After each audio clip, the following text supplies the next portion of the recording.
What's up mga meme? Ngayong araw pong ito ha mga meme, pag-uusapan natin ang sinasabing mga palatandaan o senyales na kayo po ha mga meme maaring nalulukuban na ng mga negatibong enerhiya na yun na nga nagiging dahilan ha mga meme. Kaya kayo po ha mga meme nagkakanda malas-malas ang inyo pong mga pamumuhay.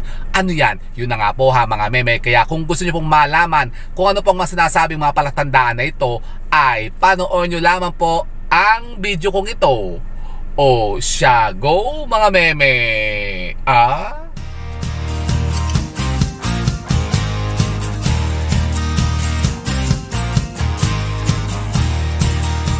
So yun na nga po ha mga meme, isang mapagpalang araw naman po sa inyong lahat ha mga meme. At naway nasa mabubuti po kayong kalagayan ngayon kasama ang inyo pong mga pamilya at mga mahal sa buhay. At sa inyo rin po ha mga meme na ngayon po nasa ibayong dagat, dalangin ko rin po ha mga meme inyo pong mga kaligtasan dyan para kayo po ha mga meme makapagtrabaho ng maayos at makasuporta kayo dito sa inyong mga pamilya dito sa Pilipinas. At yun na nga po ha mga meme, nako medyo napaka-interesting po ha mga meme na pag-uusapan natin ngayon kasi marami pong nagtatanong sa atin ha mga meme tungkol po dito sa topic natin na ito. Kasi may nagtanong po sa atin ha mga meme kung ano ba daw yung po man sinasabing mga senyales o sign na tayo po ha mga meme maaring naaabatan na o nalulukuban na ha mga meme ng mga sinasabing mga negatibong enerhiya na maaring nga pong nagdudulot na sa atin ng yun nga kamalasan, kaulatan, paghihirap ha mga meme ng ating mga buhay. Kaya tayo ho mga meme palaging nakakaranas ng sobrang mga misfortune baga.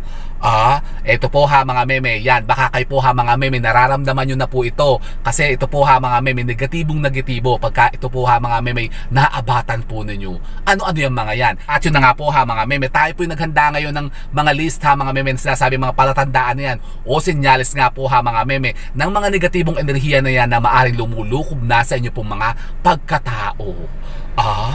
So yun po ha mga meme, kaya wala na masyadong chikatalakay sa mga meme. Umpisahan na natin ito. Isa-isahin ko pong babasahin sa inyo ha mga meme ang masinasabing mga sign na ito o palatandaan nga ha mga meme na maaaring makita nyo dyan at maramdaman nyo ha mga meme. So yun na nga po ha mga meme, at ang una po sa ating list ha mga meme ay ito. Yan, kayo po ha mga meme palagi na lamang nakakaramdam, na lagi na lamang kayong parang nanghihina dahil sa mga negatibong enerhiyang ito na bumabalot sa inyong pagkatao ay hinihigop ang lahat ng inyo pong mga katas. Katas? Anong katas? Lakas! Ano ba yan? Binabasa na nga lakas ha mga meme na maaring nga pong nakakapag-drain po ha mga meme ng inyo pong mga enerhiya sa inyong katawan. Talaga ba? Opo ha mga meme, yan ang ating number 1. At ang ating pangalawa po ha mga meme, kayo po'y maaring nakakaramdam lagi ha mga meme ng pagka-boring o pagkabagot ng inyo pong mga buhay. Ibig sabihin po ha mga meme, parang nawawalan na kayo ng gana sa buhay nyo. Kaya mas gusto nyo na lang pong magmukmuk mag-isa sa mga kwarto po ninyo. Parang nawawalan na ng excitement ha mga meme ang buhay po ninyo. Kapag kaganyan po ha mga meme, negative yan. Dapat po ha mga meme, kayo po yung lumabas, makipag-usap kayo ha mga meme sa ibang tao para kayo po ha mga meme mag-enjoy. Huwag kayo maboboard. So yun po ha mga meme ang pangalawa. At ang pangatlo naman po ha mga meme, palagi na lamang kayong balisa at parang hindi kayo makatulog. Sobra kayong stress ha mga meme at lagi na lamang kayong nalulungkot. Nako, parang katulad din ng number 2 ha mga meme sa inyo pong mga sarili. Yan, lagi kayong balisa ha mga meme, lagi kayong mga worries baga. Nako, tigilan nyo yan ha mga meme, huwag kayo masyado mag-isip, baka kayo mayoying kapag abay opo ha mga meme, negative po yan. Kayo po'y lagi na lamang isip ng isip ha mga meme, lagi kayo nagwo-worry. Nako, sabi nga po ha mga meme, iwasan nyo yan. Kapag kaganyan po ha mga meme, maaring kayo po ha mga meme mawalan ng ulirat baga. Baka kayo po ha mga meme, makita na lamang naglalakad na lang dyan sa kalye ha mga meme, patawa-tawa kayo, pangiti-ngiti na lang kayo.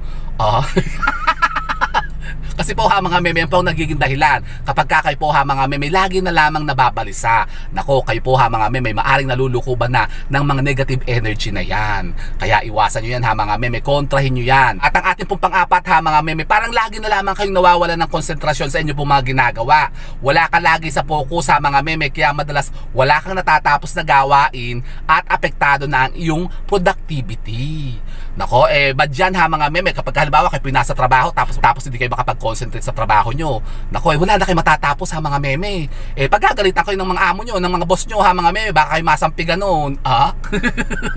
Kaya kontrahin nyo yan ha mga meme. kailangan mag-concentrate kayo ha mga meme. Huwag kayo masyadong magpapa-apekto, magpapa-disturb ha mga meme sa mga sinasabing ganyan na mga negative energy. Dapat focus po kayo mga meme. At ang ating panglima naman po ha mga meme, masyado ka nang nagiging emosyonal at sensitibo. Mabilis ka nang magdamdam kahit na sa mga simpleng problema lamang na nasa paligid mo.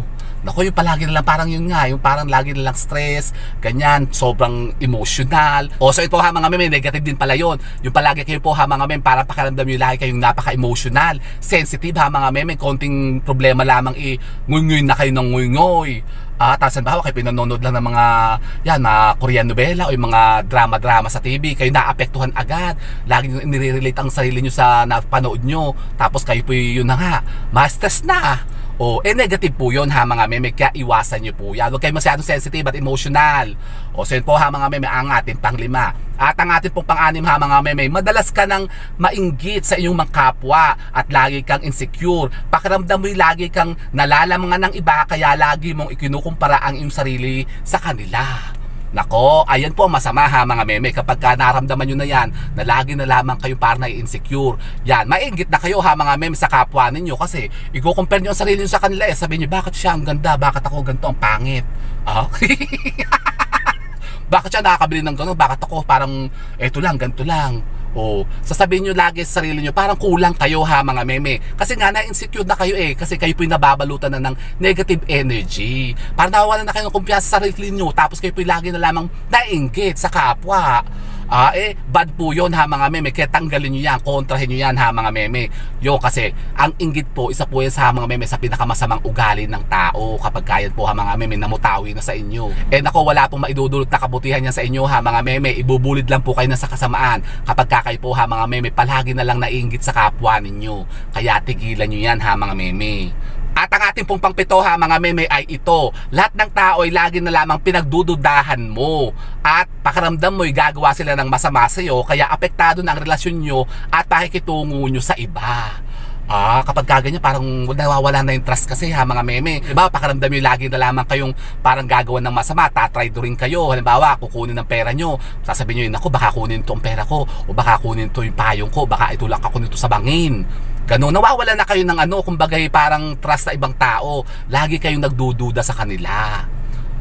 So masama po yun ha mga meme, negative po yun. At ang ating pong pangwalo ha mga meme, puro kasamaan na lang po ha mga meme ang naiisip mong gawin sa kapwa mo. Nako ha mga meme, yan po ang pinakamasama. Halimbawa kayo po ha mga meme, lagi na lamang nag-iisip na ha mga meme ng kung anong kasamaan ang magagawa nyo sa kapwa nyo. Yun bawa, magbabalak na kayo ha mga meme na gumawa ng yun na nga, ikapapahamak ng ibang tao. Yun yung halimbawa ha mga meme, ichichismis nyo na yung tao, gagawin nyo na ng issue, ganyan, sisiraan nyo. O halimbawa pag-aawayin nyo yung dalawang mag-asawa, ganyan. O halimbawa yung wawarlahin nyo, aawayin nyo, babatuhin nyo yung bahay, ganyan, sasampigahin nyo, sasampalin nyo, ganun ha mga meme, sasaktan nyo. Kasi nga ha mga meme, ang iniisip nyo na lang ay makagawa ng kasamaan sa kapwa. Nako, kapag kaganyan po ha mga meme, ang nararamdaman po ninyo, talaga sobra-sobra na ang negative energies na naandyan at nakalukom na sa pagkatao nyo. Kapag ka ang puro iniisip nyo na lamang ha mga meme, yung ikapapahamak ng ibang tao, puro kasamaan na lang. Nako, kaya iwasan nyo yan ha mga meme. At meron naman po tayong magagawa ha mga meme, mga pamaraan para mang sinasabing mga negatibong enerhiya na yan ay matanggal natin ha mga meme. At meron po tayong ginawang video dyan, yung mga sinasabing mga dapat natin gawin para matanggal na yung mga sinasabing mga kamalasan na yan na maaari nga pong nagiging dahilan ng mga negative energies na yan na lumulukob na sa ating pagkatao. Panoorin nyo po yan ha mga meme. So yun po ha mga meme, pilan lamang sa sinasabing mga palatandaan, senyales o sign na kayo po ha mga meme maaring nalulukuban na ng mga negatibong enerhiya na maaari nga pong nagdudulot na ng pagbigat at kahirapan ng inyo pong mga pamumuhay. Kontrahin natin yan ha mga meme, para kayo naman po ha mga meme makaramdam naman ng paggaan at pag-alwan ng inyo pong mga buhay. So yun po ha mga meme, at kung kayo po yung mga katanungan pa tungkol po dito sa ating pinicture na topic ngayon ha mga meme, pwede po kayo magtanong dyan. Mag-iwan lamang po kayo ng mga question nyo dyan ha mga meme sa ating comment box, at kapag kayo po nabasa natin, yan po sasagutin ko rin dito. So yun po ha mga meme, sana po yung may napulot na naman kayo mga bagong idea at kaalaman sa pagkontra naman sa mga sinasabing mga kamalasan na yan. And with that mga meme, keep safe and God bless. Thank you for watching, and don't forget to subscribe my channel. I know you like it. And don't forget to brush your teeth. Bye mga meme! O, huwag kayong negatibo ha mga meme. Think positive, be positive ha mga meme. Para swertihin naman kayo. O di ba ga? Ah?